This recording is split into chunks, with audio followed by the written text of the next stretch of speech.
Um, Welcome to the second episode of our webinar series, Pages of Growth by TimeBox. I'm Riddhi Gala, the founder of TimeBox. Um, फिलहाल थोड़ा tensed माहौल है pandemic situation को देख के, तो ऐसे माहौल में आशा का दीप जलाने वाली किशोर कुमार जी की गाई हुई दो पंक्तियां सुनाना चाहूंगी। कभी सुख कभी दुख, यही जिंदगी है, ये पतझड़ का मौसम घड़ी दो घड़ी है, ये पतझड़ का मौसम घड़ी दो घड़ी है, नए फूल कल फिर डगर में खिलेंगे, उदासी भरे दिन कभी तो ढलेंगे, कहाँ तक ये मन को अंधेरे चलेंगे, उदासी भरे दिन कभी तो ढलेंगे. Yes, that is true, right? Like we're all facing a tough time because of this pandemic situation, but there is a rainbow of hope at the end of every storm, and I'm pretty sure we'll see the rainbow pretty soon, right? Um, let us start with our session on boost your brain. With the lockdown since the past few months, our work has slowed down. We have been less active than usual, right? Um, that's that's leading to lesser brain activity. हमारे brain को इतनी exercise नहीं मिल रही है, right? But with things slowly going back on track, let us get our brain functions just not back to normal, but to never before achieved levels. Let us unlock the potential of our brain. And for that, we have with us a very special guest all the way from Dubai, Dr. Upasana Gala, CEO and founder of Evolve Brain Training. Earning a doctorate in neuroscience from Baylor College of Medicine, Dr. Gala has spent over a decade unraveling the mysteries of the human brain. Her goal is to share this knowledge that she has gained and help people to maximize their brain's potential. Hi, Dr. Gala, how are you? Hi, I'm good. Thank you for having me on your show, Riddhi. So can you tell us a little more about your journey and why did you choose, to study the brain?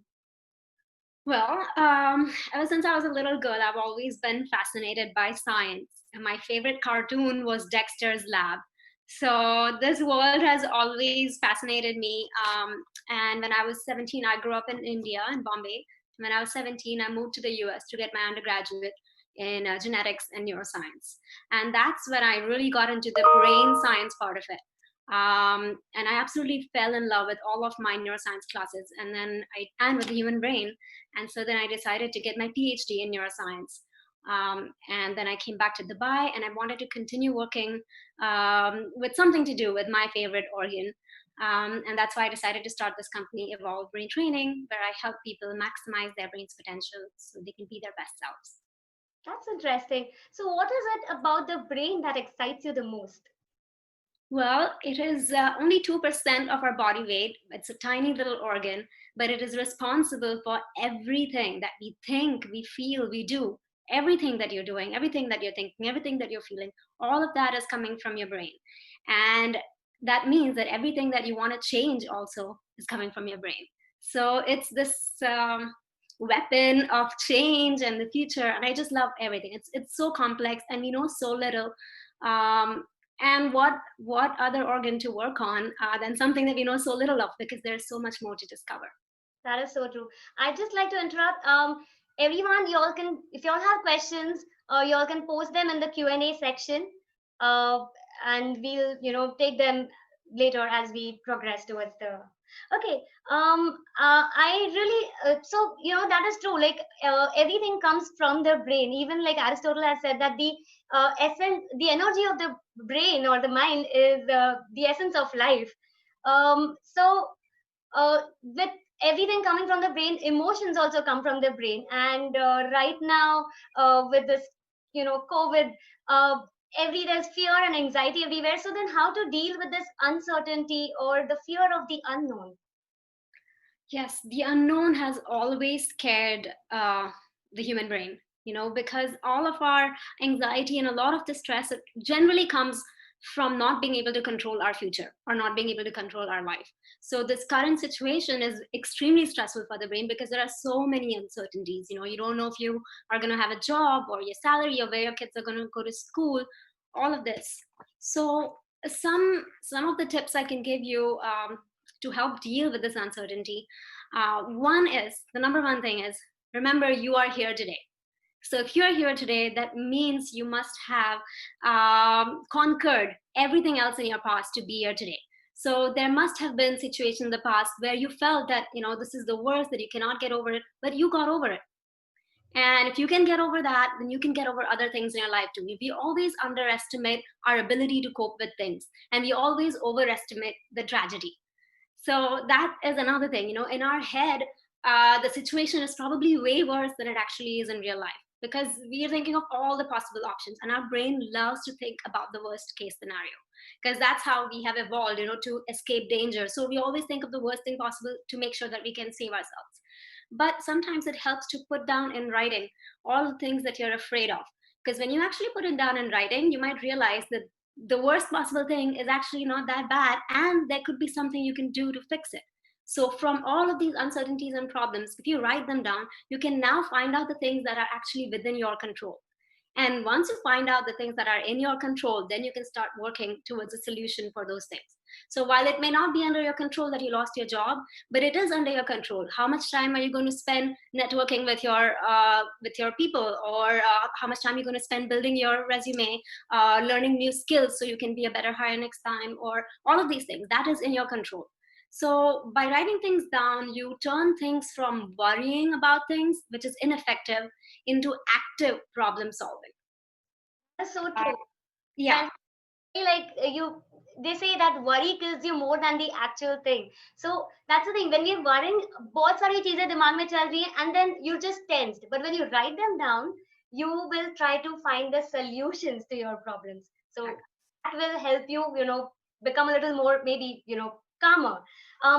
So what can we do sitting at home to just calm ourselves down? well, the number one thing is the easiest thing that we all are meant to do, anyways, which is breathing.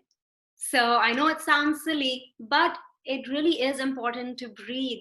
And so by breathing, I mean calm breathing exercises or meditation, because we all live extremely hectic. It's not just stressful lives, but hectic lives. We're always taking short breaths. So it's important to take some time in your day, especially in these times. Take 15 minutes, even if it's just 15 minutes, to just calm your brain down, not have any thoughts in your brain. If there are thoughts come, that's fine, let them pass. But try to not information overload your brain. Take a break from social media, take a break from the news, take a break from all of these things, and let your brain just recover from all of this constant information. Um, so that's one easy thing That's that I can tell people. No, actually, even I have experienced this. Since like the last few months, I have started doing pranayam in the mornings, and I think that has, helped me, have a good day ahead. Also, it's a good start to the day. Also, so I think breathing, and I realize that I have, when you're normally breathing, it's not the correct way. So Right. I am now consciously trying Observe. to do it You correctly. breathing is your task, so you actually have to observe what you're doing. It doesn't need to be something that you're doing passively. You need to do active breathing. That's true. Also, one other thing I do that really helps me calm down in these times, especially, is having a gratitude list, because there are so many things that are negative and wrong, not going right the way you want. Sometimes it can be easy to forget the things that are going right in your life and the things you are grateful for. So if you can end the day just before you go to sleep, just think of three things or even one thing that you're thankful for in your life and go to sleep on that note. It really changes the way your brain thinks, and you end the day on a really nice note, and you end up being grateful for the things you have rather than worrying about the things you don't have. Absolutely. Yeah, so I think a gratitude list should help. You mentioned to stay away from social media a little. Can you like tell us how does social media affect the brain? This is the problem of the ages, isn't it? So the reason, so what social media, so it's not just social media, it's like any device, right? We are not even happy with one device. A lot of the times you'll be watching something on the net on Netflix. At the same time, you'll be sending an email, and at the same time, you're texting your friend. I mean, we just cannot get enough devices, whether it's iPad, phone, all of this. What's happening is our brains are overstimulated. So they constantly need this level of stimulation now. And we have completely lost the ability to be bored, which sounds funny, but actually being bored is really, really important for your brain. Because when you take that, whether it's an hour a day or half an hour a day of break from social media, from information overload, from doing anything that's constantly, filling your brain with stuff, that's when your brain has the ability to wander. And when your brain wanders, that's when you can think, that's when you have your most creative ideas. That's when you can think of new ways of problem solving, or you will never be able to think outside the box if you're constantly filling yourself with ideas other people already have.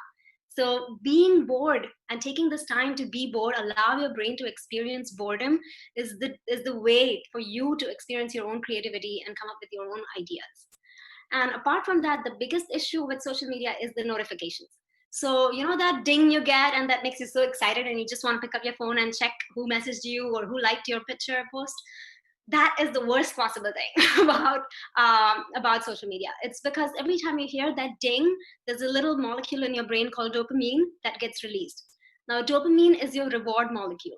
So it's going to be the molecule that whenever it sees a reward, it gets it, and it motivates you to go do more of that action to get more of that reward. So we get stuck in this loop. Oh, I got more likes, I want to post another picture. I got more likes, I want to see what else happens. Like this, you just get into this addictive loop. And that's what you want to avoid. So if you are using social media, at least the best thing you should do is turn off your notifications. So set aside a certain time in your day. Like you're going to check your notifications on the hour or every half an hour, rather than checking anytime you get a notification. Because that way you're not being a slave to your device. Every time it calls you, you'll go to it.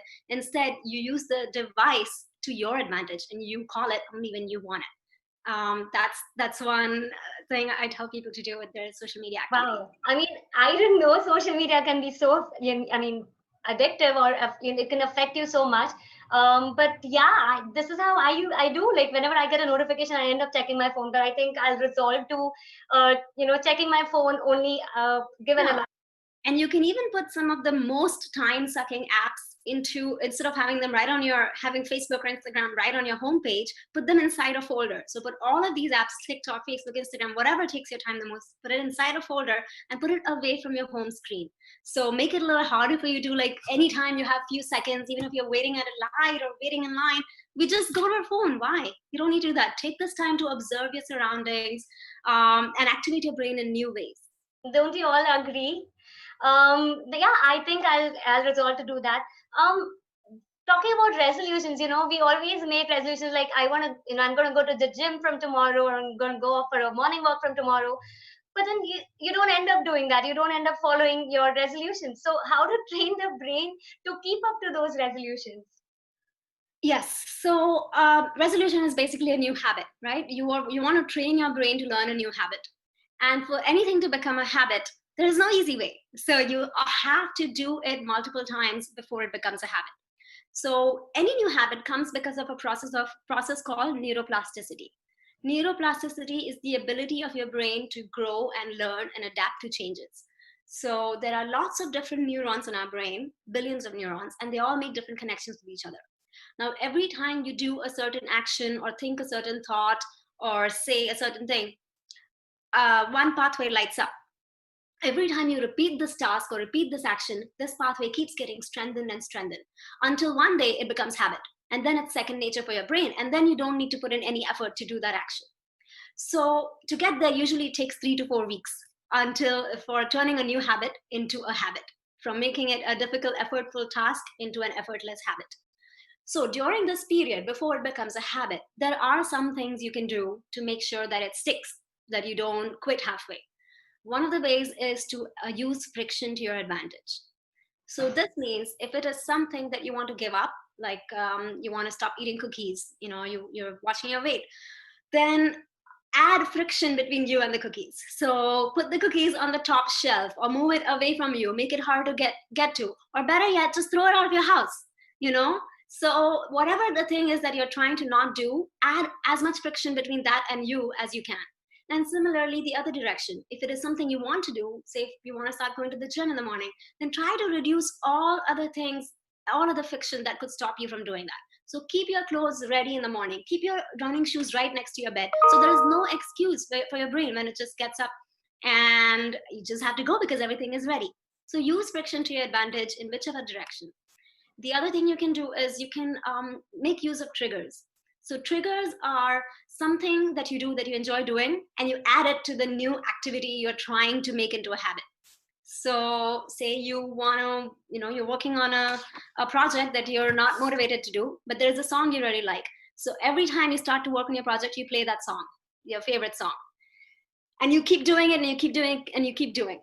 And the next time when you play that song, even though you don't really want to work on your project, your brain will make you work on the project, because now that trigger is attached to this habit that you want to create. So you can use triggers using the things you like to start a habit that is a little difficult in the beginning.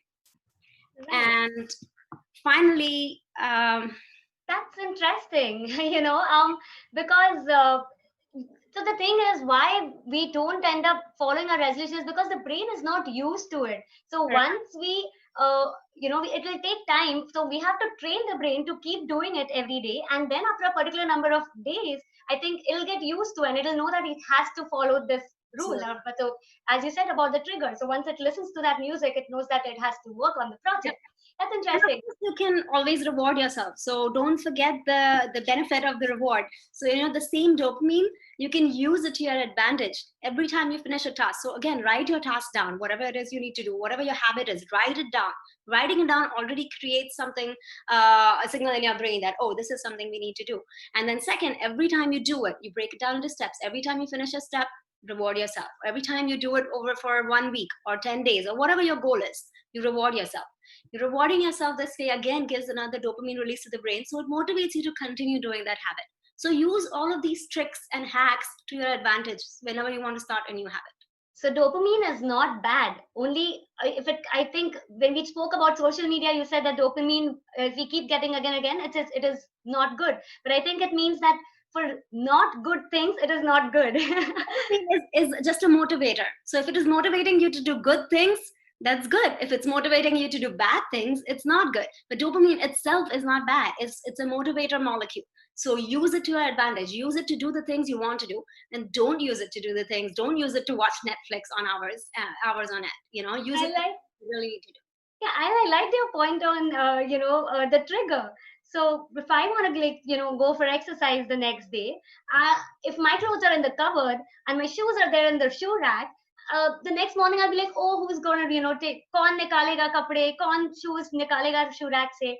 But in the morning, if I have everything ready, I don't have an excuse, and then I will start doing it. So that is a good point, to keep things ready. So keep that friction ready out there. Yeah, talking about me wanting to start my morning exercises, we all know that exercise is good for the body. It helps you keep the body fit. But does it have any effect on the brain? Yes, actually, I would go so far as to say that exercise has way more effect on your brain than it does on the body. The benefits of exercise are so many, but I'll just point out a few of them. So first of all, it increases the production of three really important neurotransmitters. The first one, you can all guess, is dopamine, which is the reward molecule, as we already talked about. The second is serotonin. So serotonin is your happy molecule. It is the same molecule that is present in antidepressants. And exercise is a natural way to increase the production of serotonin in your brain. And it increases the production of norepinephrine, which is the molecule that is important for you to focus and pay attention to the task at hand without getting distracted. So exercise gives an immediate and significant boost to all these three neurotransmitters at the same time. So what a great way to be motivated, to be happy, and to be focused. So it's a great an easy way to start your day with just 20 minutes. And by exercise, I mean all kinds of exercise helps, but specifically aerobic exercises. So it's something that increases the blood flow and oxygen flow to your brain. So that's what is best recommended for the production of all these neurotransmitters. So if there's something, a project that you've been really procrastinating on, you're not feeling motivated, just go for a 20-minute run before you start this project, because at that moment, right after your run, you're going to have a high level of dopamine, serotonin, and norepinephrine, making it more likely for you to stay motivated and focused to finish the task. Exercise does a lot of other things. It also increases the production of BDNF, which is a protein. It's called brain-derived neurotrophic factor. This protein is essentially a growth fertilizer for your brain. So what it does, it increases the production of new neurons in your brain, especially in a region of the brain called hippocampus. Now, the hippocampus is responsible for learning and memory. So more BDNF means a better and bigger hippocampus. Bigger hippocampus means better ability to learn. So you'll be able to learn things faster, pick up things faster, and a better memory. So you will be able to remember things more and for longer. I didn't know exercise could have this impact. Yeah. I mean, I knew it could obviously help me have a fit body. And it helps you sleep better, which of course is amazing for your brain. All the benefits of sleep we already know. And exercising regularly has gives you improved quality of sleep. So we know that sleep is an important factor for your mental and physical health, right? But how to sleep better, and is there a particular ideal number of hours that a person should be sleeping? A So question someone asked the same thing: how many hours of sleep is good for the brain? yeah. So there is no magic number that is going to work for everybody. Generally, most adults need anywhere between 6 to 8 hours to sleep well. But everyone has their own number. So if you are sleeping 8 hours and you're still not feeling you still don't feel well rested, that is not your number. Some people can do very well with less than 6 hours, and some people absolutely need 9 hours to function efficiently and function well. So there is no magic number that works for everyone, but you need to find your own number, find what works for you, and then stick to it. And the number one devil of good sleep today is, I'm sure you've all heard it 100 times, but I'm going to say it again, is screen time before bedtime. You need to be completely away from all screens for at least 1 hour before you go to bed. And this means all the screens, not just your phone, even your TV or Netflix if you watch TV at night, laptop, whatever. Because the blue light that comes from these screens, it basically sends a signal to your brain, telling your brain to shut down the production of a hormone called melatonin. Melatonin is the hormone that is responsible to make you sleepy and drowsy as night comes on, so you fall asleep at the right time. But if you are stuck to your phone at 15 minutes before you're supposed to go to bed, your brain is thinking, oh wait, it's not time to go to bed, no need to make melatonin right now, we still need to be awake for longer. So that's what's happening in your brain. So you really, really have to have a very strict rule about no phones, no screens at all for at least an hour before you go to sleep if you want good quality of sleep. That's And in the same vein is having a completely dark room. It's the same idea, because any light, we were not evolved to have light at night. That's not how our brains have been evolved. So it's very difficult for our brain, it's very confusing for our brain. When it sees light, it just sends a signal that it's not time to sleep. So you need to make sure that you give your brain extra support and let your brain know that it is night and it's time to go to sleep. So someone asked, what if you have a problem of sleeping? That is what it is. If you have a problem of sleeping, one thing try doing is try reducing your screen time 1 hour before sleeping. This includes not watching your web series. Also, try to have complete darkness, because the brain is used to, it feels that, okay, when there is light, I don't think it's time to sleep. So let there be complete darkness when you're trying to sleep. Okay, I'm pretty sure meditation also helps. Of course, meditation helps, and sticking to a routine. So, always go to sleep and wake up at the same time. If you're going to, a lot of people end up staying up much later on the weekends and then waking up late. That really messes up your entire circadian rhythm. So you need to stick to a system, stick to a routine, and use the power of neuroplasticity. Use the habit tricks I gave you to form this habit. It's going to be hard for the first 3 weeks. It's going to be hard, but you just stick to it and push through the first 3 hard weeks, and then it will come habitually to you. And if it still doesn't work, then come to me, I'll help you. So you mentioned there's not any particular number of hours that suits everyone, but there are people who say they are a morning person or they're a night person. So is there a particular time in the day when people are like most efficient? Yes, that is actually true. There's actually structural and physical changes in the brains of people that are morning people and people that are night people. There's actually even a term for them. So the morning people are called larks, lark brains. Lark is this little bird that wakes up early in the morning. And so lark brains are people who work best from 8 a.m. until noon. That is their best, most productive, most efficient time. And then there's the owl brains, of course, because of the owl. And these are people whose best work happens after 6 p.m.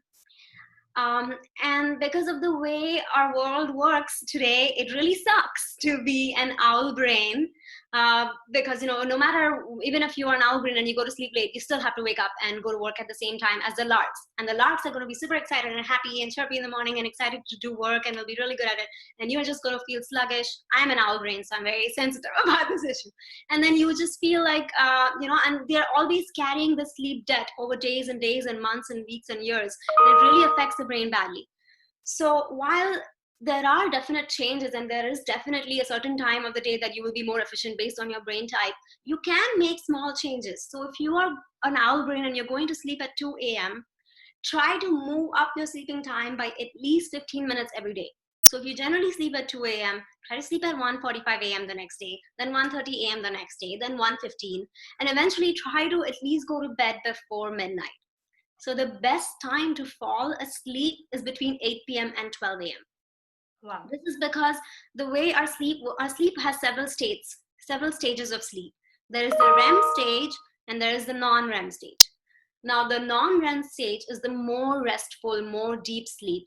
And the REM stage, both stages of sleep are important, but the REM state is the more active stage.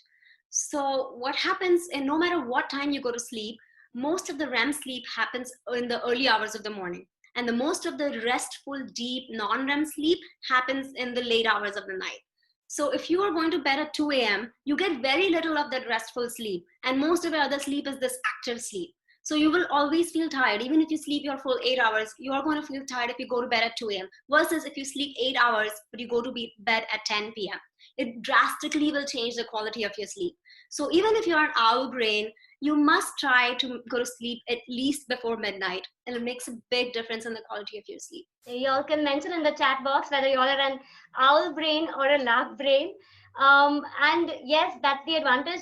Owl brains, y'all can change your sleeping pattern, bring it to and I'm pretty sure most of us are sleeping after 12, after watching all those web series. So the first thing that y'all will have to cut down on is the night web series time. That's pretty insightful. I'm going to give you guys a hack. I don't know if you already know it, but there is an option, there's a feature on Netflix where you can turn off the autoplay. So go to your Netflix right now, right after this webinar. This is the first thing I want you guys to do. Go to your Netflix, go to options and turn off autoplay, which means the series won't just keep playing the next episode. You will actually have to click if you want to watch the next episode, which is a really good way to add friction. So we've got this question often that why does so as we grow older we start forgetting things, right? You start forgetting names of people, or maybe when while cooking you forget that you put in salt or not and you put it twice. So is there like what can we do about it? Like how do we? Well, so the reason that happens is, so one thing is that our brains do shrink as we age, okay? And we start losing connections.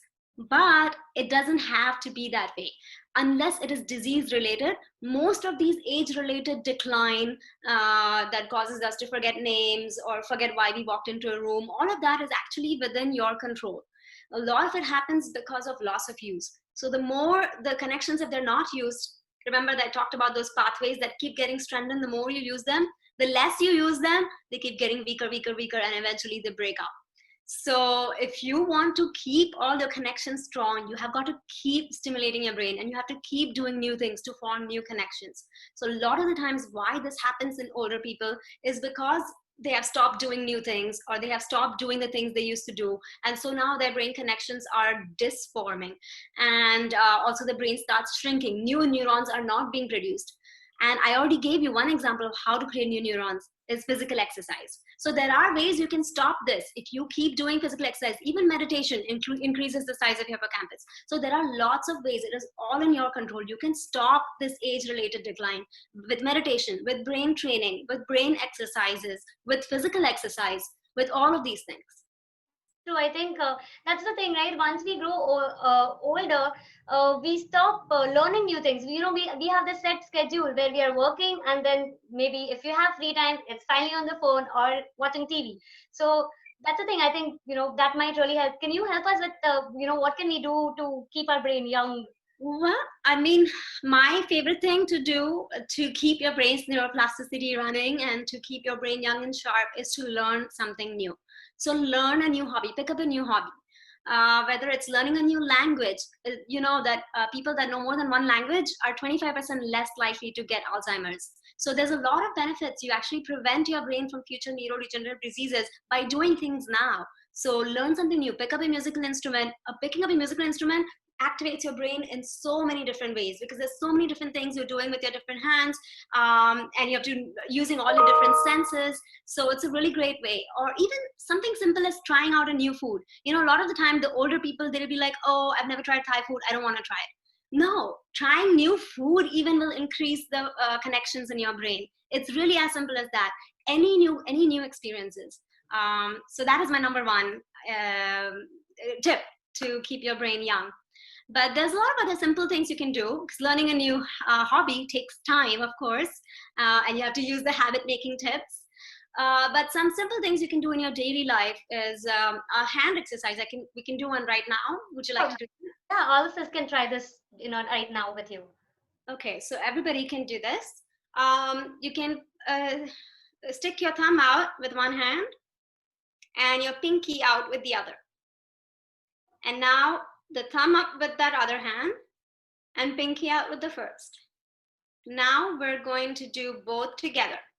Thumb and pinky, and and switch, switch, switch, switch, switch, switch, switch, switch.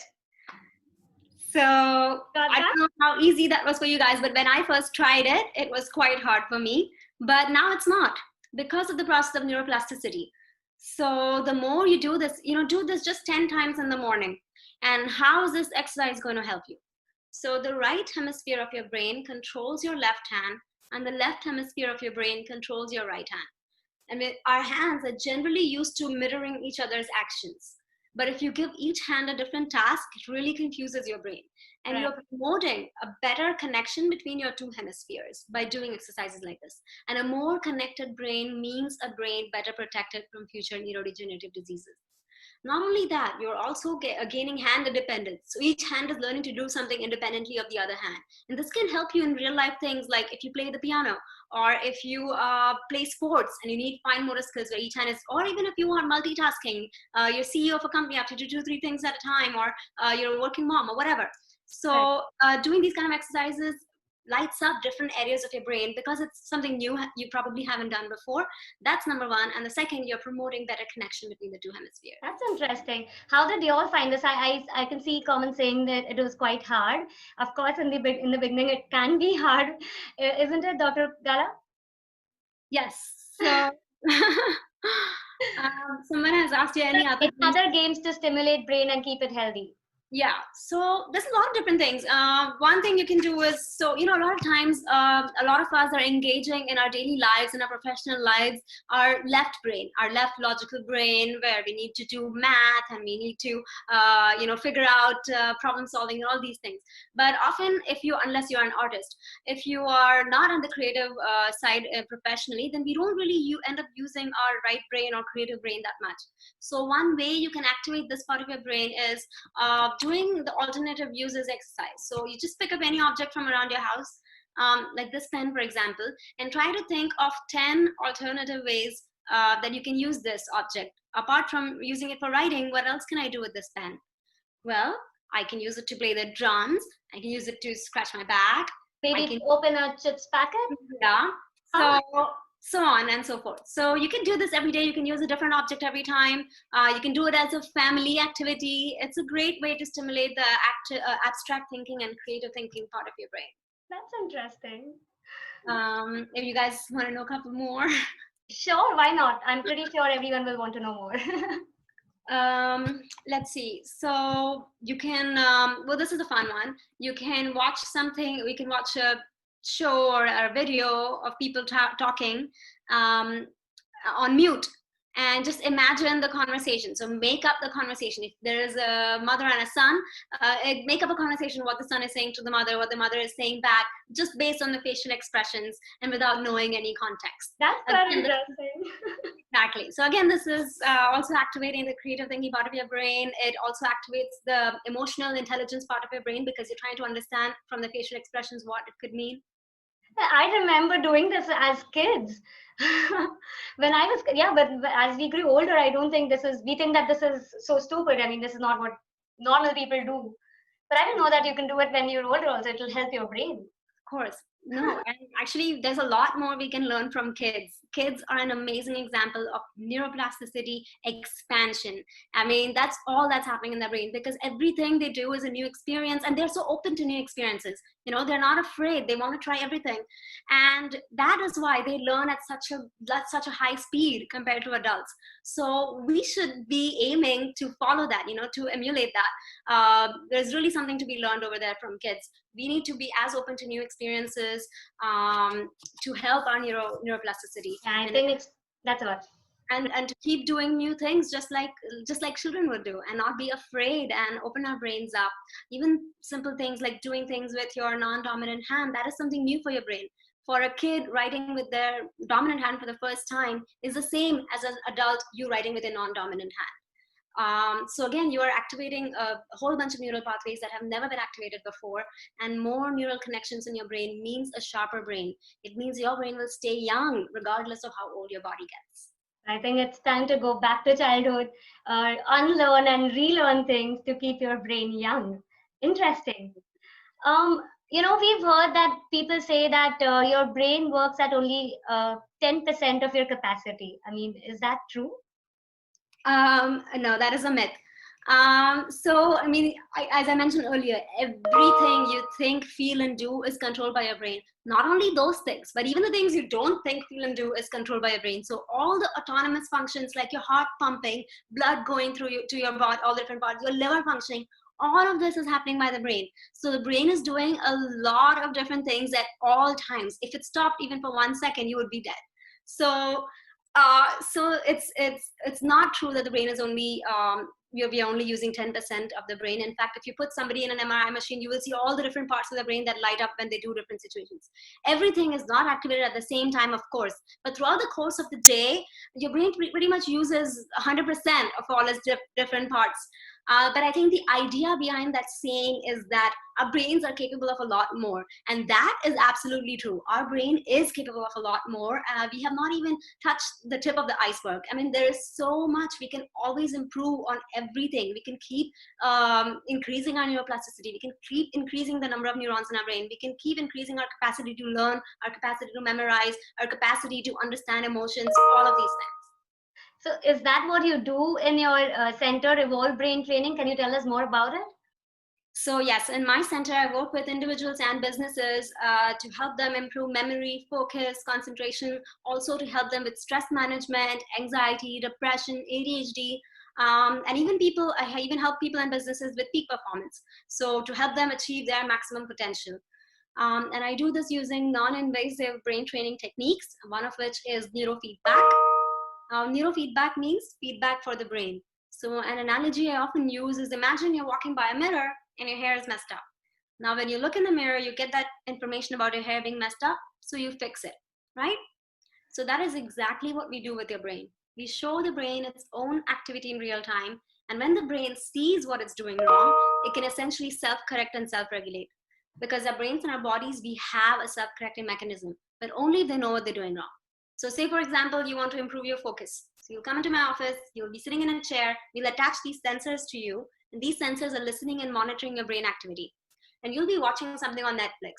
Now, every time you are focused, the sensors will know that and this Netflix screen will be full screen, it will be clear, and the sound will be good. But if you get distracted, bored, think other thoughts, then the screen will start getting smaller, blurrier, and the sound will get more muffled. Now, the big screen and the good sound, they're a positive reward for the brain. Brain likes it. So brain will try to do more and more of the activity that gives it that positive reward. So the brain will get more and more focused or more and more calm, whatever it is we're training your brain to do. Eventually, when you do this kind of training many, many times, because of the principle of neuroplasticity, this new way of being more focused or being more calm becomes your brain's natural new habit. And that's what we do to help people with all of these different. That's quite interesting. So without doing anything inside, you are just like, so you're not putting anything inside, right? There's just those. It's completely non-invasive. We are Right. using the brain's own ability to regulate.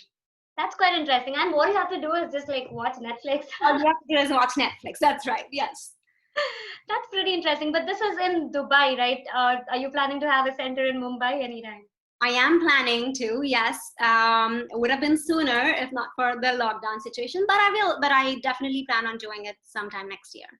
That's quite interesting. That was quite insightful, right? Like for the main point about neuroplasticity, to be able to cultivate a habit. That's quite interesting. Also the brain exercises, I really like them. Yeah, pretty cool. So, and as you mentioned, right, like write down. You mentioned quite a lot of times, to write down things. That's exactly that point really resonates with me because I have been doing that since I was a child, and that's how it has helped me to plan a lot of things and to be able to do everything like my studies and my work along with my hobbies. So that's where my planner revolves.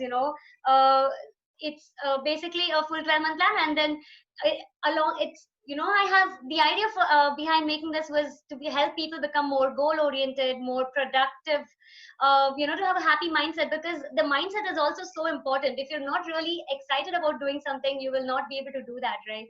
So yes, and it not only helps with your professional needs, it also takes care of your health. It helps you track the number of glasses of water you're drinking, to how much time are you putting into fitness, right?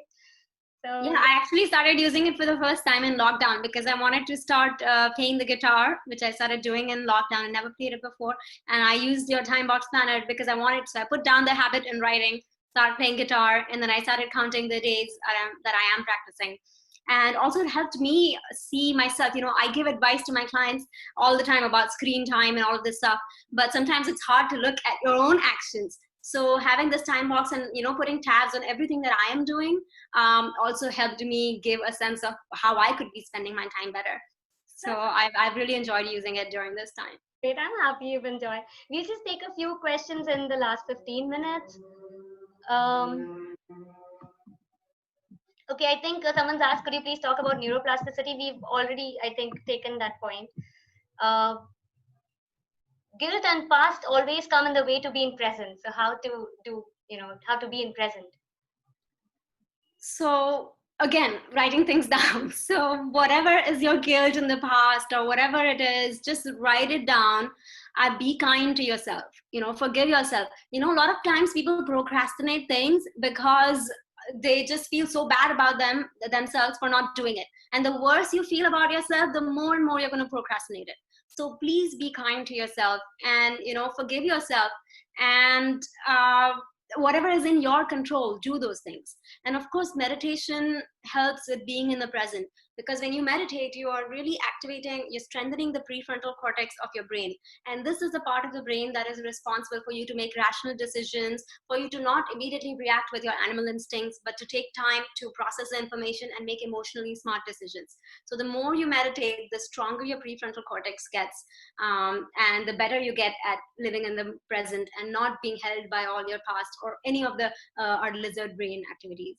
That's true. And I think someone's asked if what kind of affirmations should help us let in the present. I mean, yes, I think affirmations is a good point to be able to keep yourself in the present and to keep yourself positive and happy and in the present. That's true.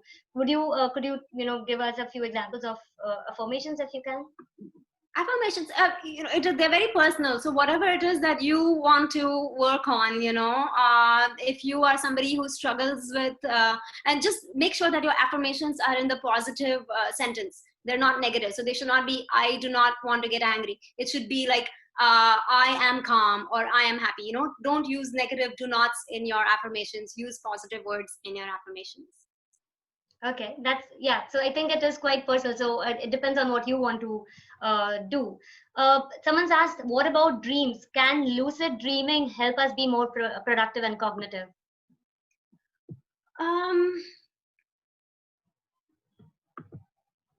I'm not sure how much of a relationship it has with being more productive or cognitive, but it could help you be more emotionally aware of your feelings. And if that is something that is holding you back from doing your best work, then yes, in that sense. Okay, there's a good question. What happens when we read before sleeping? Reading is way better than using screens. So Exactly. absolutely, if that's what puts you to sleep, that is a great thing to do. But again, try to pick something positive or neutral before you go to bed. Don't read about a murder mystery or something that's going to activate your brain negatively. But there's nothing wrong with reading at night. Try to keep it as light or as neutral or as informational or positive as you can. All right, but don't read it on your screens. Yeah, please read an actual physical book. Is having continuous dreams every night in any way effective for us? I mean, is it good or bad? And If if you not, are how? dreaming a lot, that means you're more in the REM state. And especially if you remember your dreams, and you're dreaming every night and you're remembering all the dreams every night, that means you're probably not getting a good quality deep sleep. So you should probably look at what time you're going to sleep and see if there are any other things you can remove as like screen time and light in your room, because you should not be dreaming and having memorable dreams every single night. It means that you're probably not getting enough non-REM sleep. All right. So dreams are not really helping you to sleep well. To sleep. I mean, there's nothing wrong with dreams, but if you're dreaming every single night and are able to remember all your dreams, then it probably means you haven't gotten a good, restful, deep sleep. That's true. Someone asked, is it better to read at night before sleeping? Yeah, I think that shouldn't be an issue. It's okay, but until unless it is not screen reading. Uh, are melatonin pills safe to use? Yes, they're safe. There's nothing wrong with them. Okay. We got I quite. know somebody has asked how to start your brain in the morning if one is an owl. So I'll just give you one owl. I mean, just a general morning tip, even for lark brains. So when you wake up first in the morning, don't go to your phone the first thing, because the way our brains sleep and wake up, we go through the different brain states. So there is the delta state, which is the slowest brain wave.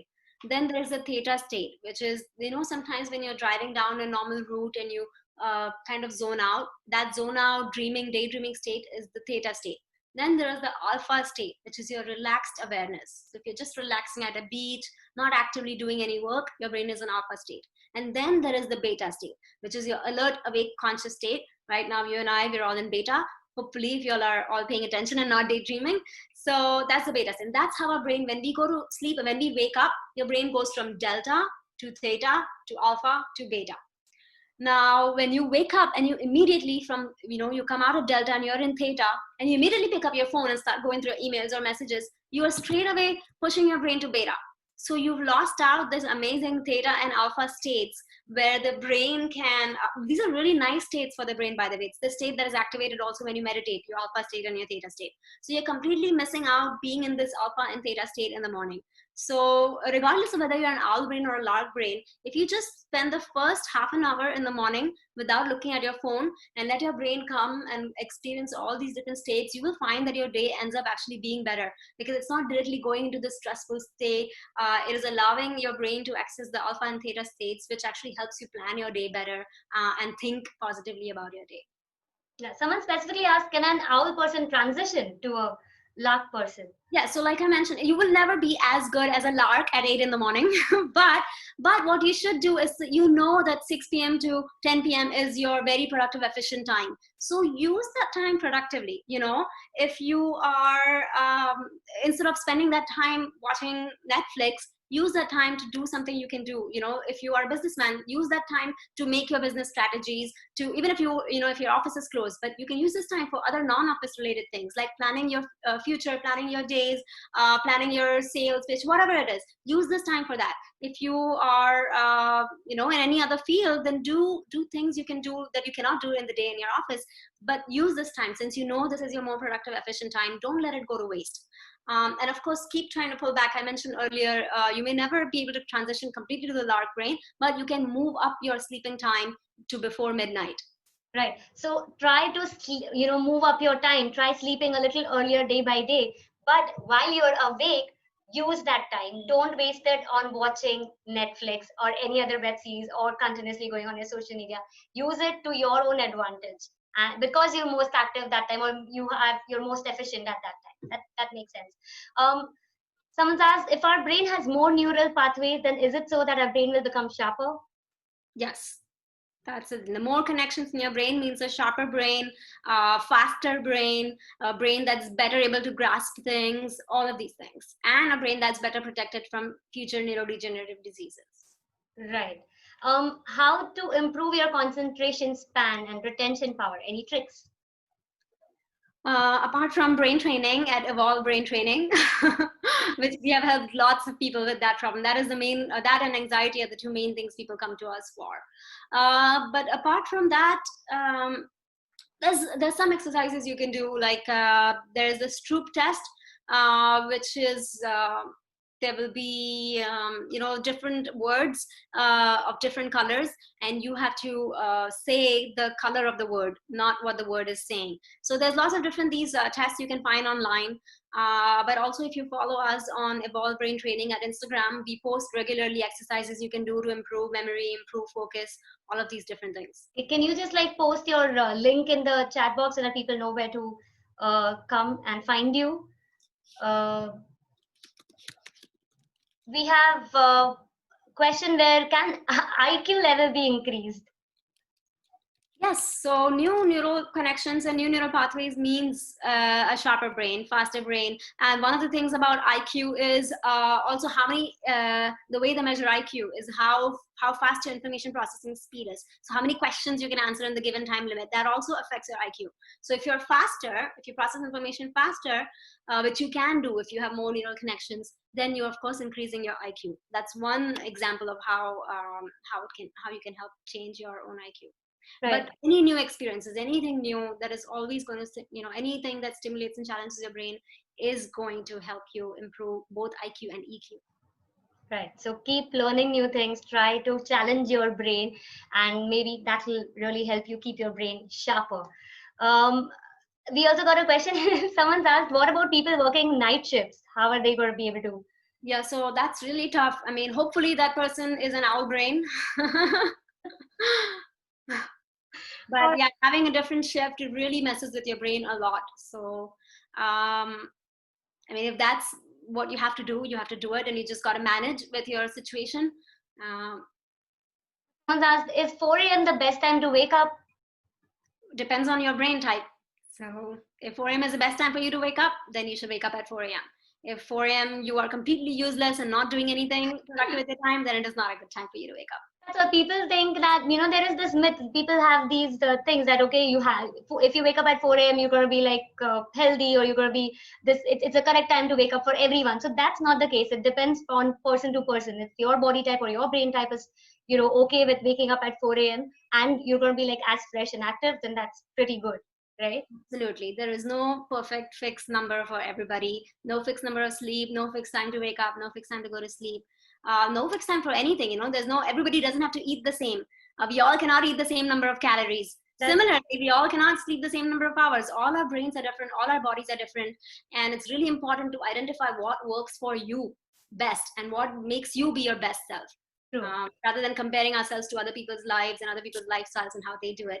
Figure out what works for you.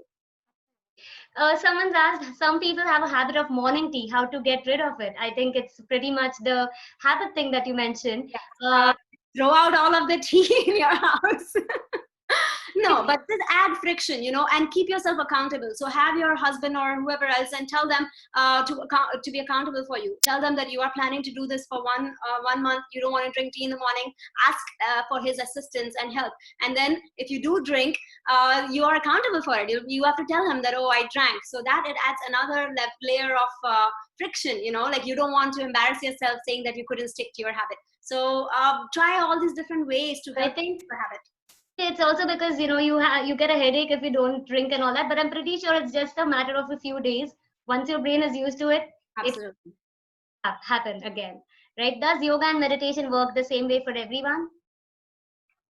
Um, no, so the benefits are kind of the same, but how much you need to do for you to get the best benefit out of it is different. And also for some people, some people it's very easy for them to meditate. For some people, it's not that easy to meditate. So for the people it is not easy to meditate, yes, you're going to take a little longer to get there, but once you do get there, you will also experience the same benefits. And in fact, one of the things we do at Evolve Brain Training, we also help you meditate better. So after people, after they have done our training, they end up telling us that they now find it easier to meditate because we basically help calm the brain down, so it is better able to not have thoughts and be present in the moment for longer periods of time without getting distracted or getting bored. That's true. Why why don't we get sleep for 30 minutes when we go to bed? That actually also depends on what is their lifestyle in the night. Could you help? I mean, if it's Yeah, some people can fall asleep as soon as they hit the bed. So if it takes you 30 minutes, then that's specific to you. And again, the things that will help you are go to bed when you are really tired. Like go to bed when you are really going to go to sleep. Don't, keep your bed sacred. So don't use it to watch TV. Don't use it to do your work. Don't use it for anything other than sleeping and being with your partner. So try to, so your brain knows that when you get in bed, it is time to go to sleep. Your brain doesn't associate the bed with any other activities. So that is one way you can help improve your sleeping time. And the other is, of course, staying away from the screens, like I mentioned, and all the other things. So be calm your brain down at the end of the day, write a gratitude list at the end of the day. So just start any kind of ritual that triggers to your brain that, oh, okay, now it's time to sleep. So have your own sleep ritual, whether it is taking a warm shower, getting into your pajamas, drinking milk, whatever. Start your routine. So next time, as soon as you start that routine, your brain is like, oh, okay, this person is getting ready to go to sleep. Now we have to go to sleep. So have whatever the routine, make your own routine, and then stick to it every single day until it becomes habit. That's true. So have those triggers for your brain to sleep in the night, and then once you start doing it, after a few days, the brain will automatically know that it's time to sleep, and it will not take as long as it used to take in the beginning, right? Okay. Someone's asked, are power naps good? Yes, if they are good for you, they are good then. So again, it's different for everybody. But if power naps work for you and really refreshes you, having a 15-minute nap, and you are really good for the rest of the day, then that is working for you. Then you should do it. And originally, the way we evolved as creatures, we were not meant to sleep the whole night through. So this is something that a lot of us don't know, but we were meant to sleep for a few hours at night, then we wake up in the morning, go do something, because we were also under threat. You cannot just be asleep for 8 hours. Someone could, a lion could come and steal your kid, or the the other pack could come and take your resources. So our brains were not designed to sleep the whole night through. They were designed to have short sleeps, including power naps during the day. However, because of the way the world works now, we obviously cannot follow that same routine as our ancestors did. But if you have the opportunity and the ability to take power naps, and that really energizes you for the rest of the day, that's amazing. You should do it. That's great. Someone's asked, how to manage the teenage son's anger. Teenagers these days.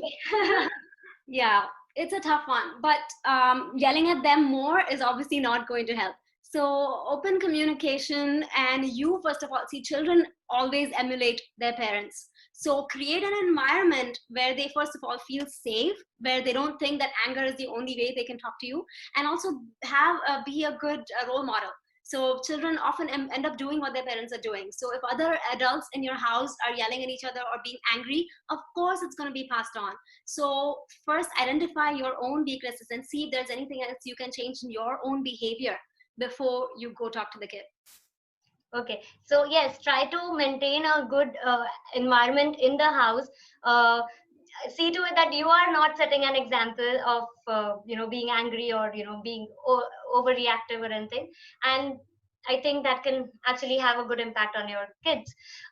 There's another question asking, how can we use time box planner for effective efficient brain? Some short tips. The best part about the planner is that it holds you accountable for yourself. So it helps you track your own progress or your own time spent on different things. So if you for example you have a social media tracker in that, and if you are marking how much time are you spending on social media every day, if you see that, okay, I'm spending 2 hours, once you see that number out there, you'll be like, okay, I can reduce this time, put my time into something else, more constructive. So it has all these different trackers, including a fitness tracker and a habit tracker.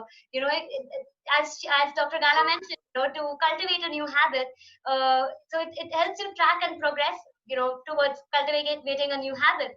So there are a lot of features on that. Also, people think that planning is quite boring, and you don't feel like doing. But I've made it in such a way that it's very interesting. So you put like fun stickers where it's quite creative, it's quite motivating. So yes, I'll just put in my links so that you all can maybe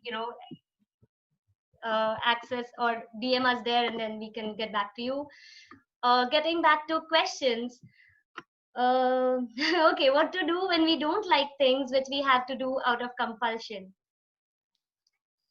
Think about why are you doing that. There must be some reason you're doing it out of compulsion, right? Whether it's to keep your spouse happy or whatever else it is that your compulsion is, and that if you don't do it, what the consequences are. So that can help you put things into perspective. I'm sure it's something small you don't like doing for the short term, but you're probably doing it for some long-term benefits. So sometimes our brain finds it difficult to think of the long-term benefits.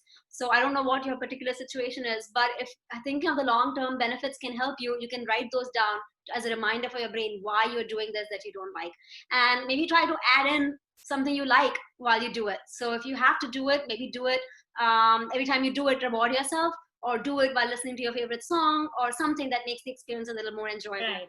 So use the trigger point. So I think this is like the main thing, right? Like for doing anything or to develop any new habit, or to, I think the neuroplasticity is helping with in many ways. So I think these 3 points are very important to remember. One, friction. So see to it that you are not accessible to something that you don't want to do, and see to it that things are accessible when you want to do something. Uh, Trigger, have something, associate something good with something that you don't feel like doing, so that you keep doing it and get into the habit. And the third thing is reward yourself when you're doing something nice. I think also if you're not following it, you can maybe punish yourself in a very minor way thing that can also help. Negative punishment doesn't, positive enforcement always works much better than negative enforcement. So stick to rewards. Correct. That's and a be good kind point. to yourself if you cannot do it. Don't punish yourself. Okay, I'll keep that in mind. um Okay, what if one wants to get trained in providing neurofeedback therapy in India? I mean, that we can take it, after the session, you can contact Dr. Gala for that. During exams, students have to wake whole night to study. Does it have any effect on the exam?